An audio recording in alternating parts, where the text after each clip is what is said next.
يأتي بين منشية بني حسن وبين الجليل على الساد الأمير محمد. الكرة الآن تأتي خطيرة لمصلحة يد دردور، ماذا تصنع يد دردور؟ والكرة الخطيرة الثاني للرمزة يأتي بعد تألق نجوم الرمزة. إذا هدف يأتي سليم تماما عن طريق مصعب اللحام. والحديث عنه حقيقة من جمهور الرمزة قبل هذا اللقاء. إذا يأتي ويسكت كل الأفواه.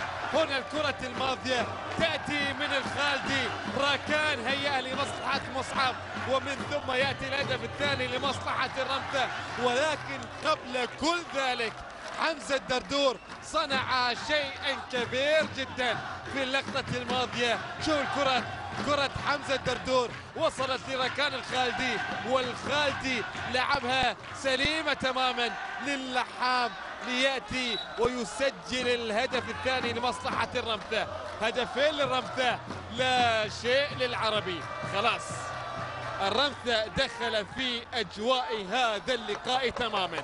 سجل. شوف يا سلام على الدردور، يا سلام على الدردور في اللقطة الماضية. وهنا الكرة الماضية من غير أنانية وبلعب وبكرة وبحركة فنية يأتي